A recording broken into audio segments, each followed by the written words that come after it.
Howdy and welcome back to the shop. I have broke down after years of fighting with chains and halfway working on stuff the wrong way. I broke down and went to Harbor Freight and bought me one of these load leveler things. And there's a few things that I've done to this and my cherry picker. Number one is I made a swivel that replaces all the chain and all the crap that sits on the front of the cherry picker, because that ends up getting it way down here. So we eliminated like 10 inches of chain and hooks and crap like that. So I'm going to show you how I hook one of these up to a block. This ain't the right way, but it's the way that I do it. Okay, to start with, these are grade 8 1.5" bolts. And these are 3/8 holes. It's a Chevrolet. Every hole in the heads and the blocks are 3/8, except for the ones that ain't.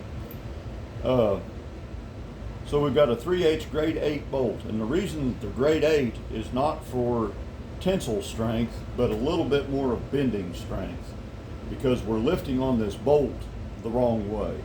Bolts are not meant to be pulled on sideways. They're meant to clamp, but we're using it wrong, so we're going to use the strongest material we can get. So this is a Chevrolet. Number one is always, Chevrolet or Ford, number one is always the farthest forward side. So the way they made this chain, this one's going to go to the Plinko. This one's going to go to the forward bank, and this one's going to go to the backward bank or rearward bank. So we're just going to screw her down in there until the bolt bottoms out by hand.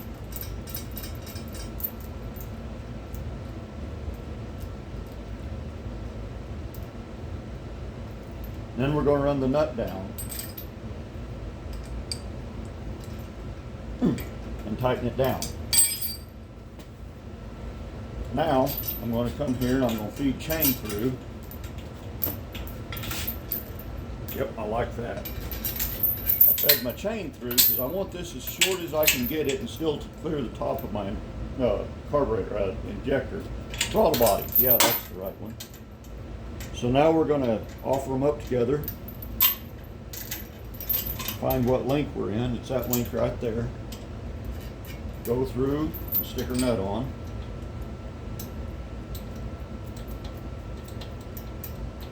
Double check that those are indeed in the same length, and they are. I'm going to come over here, I said.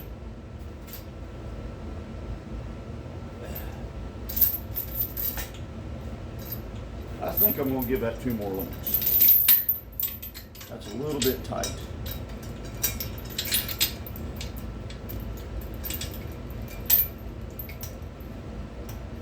And I like using the furthest out holes in the head that I can. It gives her a little bit more stability. Doesn't really matter, it's just what I like to do.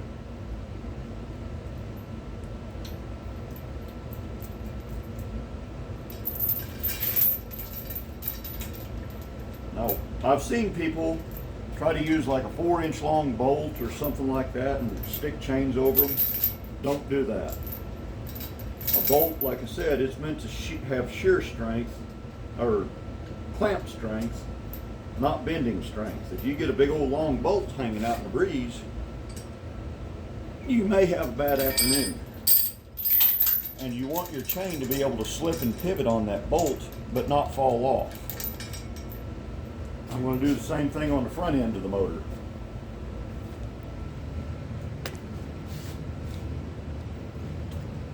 And I'll do that off camera, no sense to show it twice. So now I've got her all chained up on there, and I'm ready to unhook my my engine stand from it. I'm going to put the rear main seal in it. That's the whole reason for taking it off. Put the rear main seal in it, and then once I get that done, I'm going to put it back on the engine stand and start putting this thing together, start putting a tin on it. Okay, so there's the tail end of her. I guess we'll probably do a different video on putting the rear main seal on.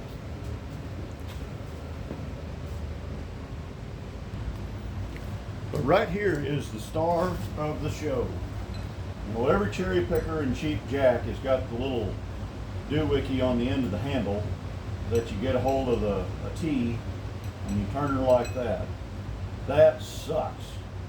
Either the handle has been dropped on the floor or it's just out of reach or you're fumbling around. I just don't like it.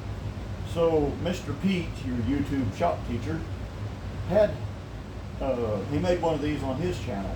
All this is just an aluminum knob that I made on the lathe, and I took the handle, the original stopper thing, I took it out of the jack and I figured out what this thread was. This is just a metric bolt thread. And I took a piece of all thread of this metric bolt length and I just turned this feature on a piece of all thread, left the other end wild, and then I made that little knob with a thread through the middle of it, threaded it through there, Loctited it together, and bang. That right there is a game changer. It makes a cherry picker almost joyous to use. I mean, it's just so much better. So, in our next episode, I think we'll spin this thing around, put the rear main seal on it, look at some other stuff, and start putting her back together. Till then, y'all drive safe, watch for deer.